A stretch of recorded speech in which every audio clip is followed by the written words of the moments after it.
जय श्री राम। बहुत बहुत स्वागत है आप सभी का हमारे YouTube चैनल पर।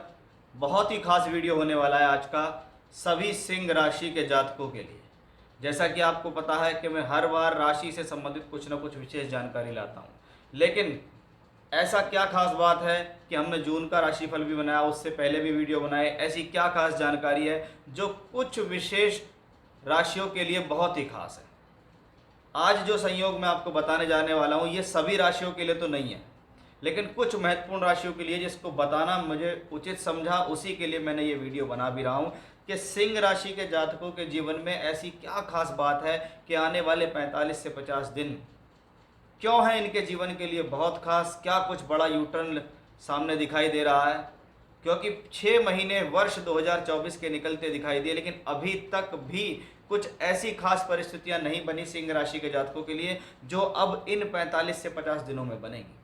और जब गोचर में कोई भी ग्रहों की भूमिका कुछ बड़ा संयोग बनाती है तो अवश्य ही आप इसको समझिए। कहते हैं जिसका सबसे ज़्यादा खराब समय चल रहा हो ना, उसके लिए भी ये स्थिति शुभ होती है। जो लोग ये सोचते हो कि मैं नौकरी नहीं मिल रही है, मेरा टाइम खराब चल रहा है, उनको भी ये गोचर हेल्प करता है। लेकिन जिनकी दशाएं बहुत ज़्यादा बढ़िया चल रही हो उनको ऐसा गोचर लखपति करोड़पति बना सकता है। उनको ऐसी चीज़ें मिलती हैं जीवन में जो उनके बारे में वो सोच भी नहीं सकता। उसी चीज़ की शुरुआत कर लेते हैं आज से कि आप ये देखिए कि मैं सिर्फ आपको वहाँ वो चीज़ दिखाने जा रहा हूँ जो पूर्ण रूप से लॉजिकली है। कि हमने 5 ग्रहों के बारे में बात की और वो पांचों के पांचों ग्रह आपके सामने बैठे हुए हैं। वो पांचों ग्रह हमने सामने दिखाए हैं आपको कि ऐसी क्या खास बात है। सबसे पहले ये पांचों के पांचों ग्रह केंद्र और त्रिकोण के अंदर है, और शास्त्र कहता है कि केंद्र त्रिकोण में बैठे हुए ग्रह शुभ होते हैं, जिसमें से 3 ग्रह ऐसे हैं जो अपनी राशियों के अंदर हैं। ये बात आपको नोट करने वाली है कि 5 में से 3 ग्रह तो ऐसे मिल गए जो हमारी राशि के अंदर है। यानी जब भी जो कोई ग्रह अपनी राशि में बैठ गया है, अपने भाव में बैठ गया है, वो बली हो गया। अगर आप शनि को देख रहे हैं तो शनि यहाँ सप्तमेश होके सप्तम भाव में है, और यहां पर ये शशयोग बना के चल रहे हैं, और गुरु की नक्षत्र के अंदर इनका गोचर चल रहा है। ये सबसे ज्यादा विशेष है कि पंचम भाव के स्वामी गुरु का नक्षत्र में होना और पंचम के मालिक गुरु का यहाँ पर स्थित होना। ये है एक इंटरलिंक कि शनि कैसे गुरु की कक्षा में गोचर करते हुए शुभ हो रहे हैं। कि शनि हुए बली क्योंकि शनि 7th हाउस में गुरु के नक्षत्र में है, बिना किसी अशुभ प्रभाव के है, ना अस्त है ना राहु केतु अक्षस है। तो पहला प्लेनेट शनि, दूसरा प्लेनेट मंगल कि नवमेश होके नवम भाव में मंगल आ गए हैं 45 से 50 दिन के लिए। 9th लॉर्ड इन 9th हाउस कि मेरे भाग्य का स्वामी भाग्य स्थान में चल गया। इसका सीधा सीधा मतलब है कि अब मेरा भाग्य मेरा साथ देने के लिए तैयार है। कि जब भी व्यक्ति कर्म करता है तो हर बार वो किसी न किसी चीज़ में इस चीज़ को लेके कोसता है, मेरा भाग्य ठीक नहीं चल रहा, मैं काम कर रहा हूँ 100%, मुझे रिजल्ट मिल रहा है 50%, कहीं ना कहीं तो कुछ प्रॉब्लम है। जिसको व्यक्ति लास्ट में जाके ये करता है कि कर्म तो पूरा हुआ लेकिन भाग्य ने साथ नहीं दिया। अब भाग्य का ही मालिक भाग्य स्थान में है, 9th लॉर्ड इन 9th हाउस, 9वां घर धर्म का, भाग्य का, फॉरेन ट्रेवलिंग्स का, साथ ही साथ पिता से सहयोग का माना जाता है। तो वो मंगल पूर्ण रूप से बली हुआ, क्योंकि वो मंगल चौथे घर का मालिक भी है। आपके लिए सिंह राशि के लिए मंगल योग कारक है, तो चौथे घर का मालिक भी मंगल है। चौथा घर क्या है? भूमि जमीन जायदाद प्रॉपर्टी का, उसका मालिक भी स्ट्रांग, यानी कि इन चीजों से संबंधित फायदा मिलने का संयोग है। अब 3 शुभ ग्रह, कौन नहीं चाहता कि मेरे सभी भावों में शुभ ग्रह बैठ जाए। शुभ ग्रह का मतलब यह शुभ करना।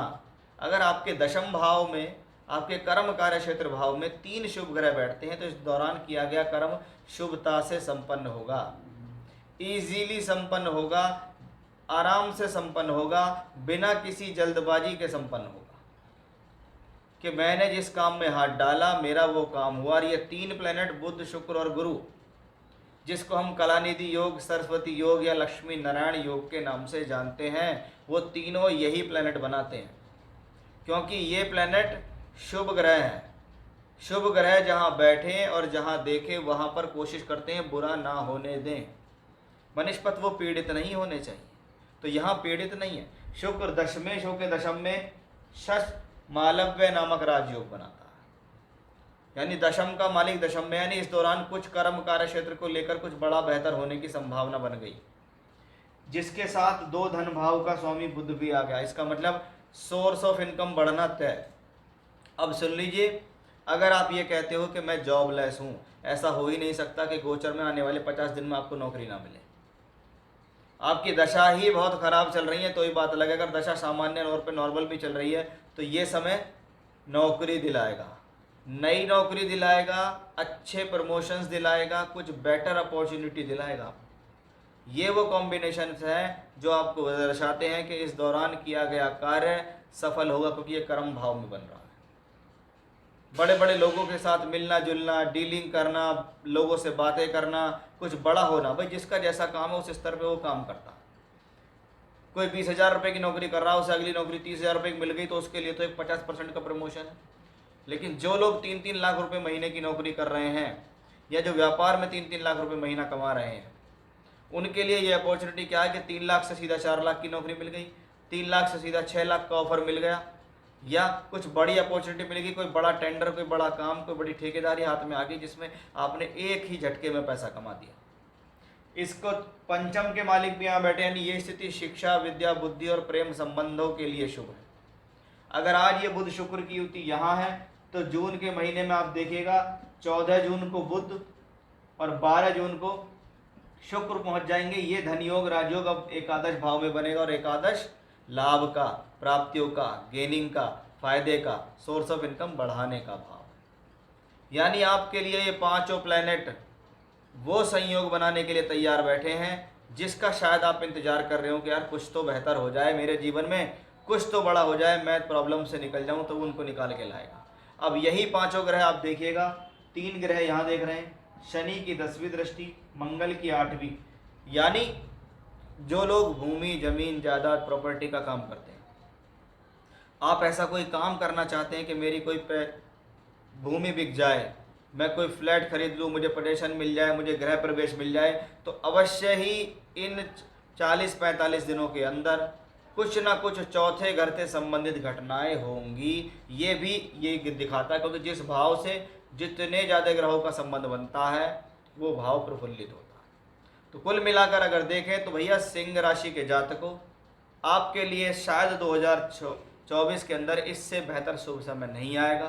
कह सकता हूँ जून और जुलाई के महीने आपके लिए बेहद खास और बेहद शुभ है। तो ये थी बहुत विशेष जानकारी जिसको मैंने सोचा कि आप लोगों से साझा करें, जिससे आप अपने टारगेट्स में लगे रहें, उन पर और ज़्यादा मेहनत करें और सफल हो जाएं। जय श्री राम।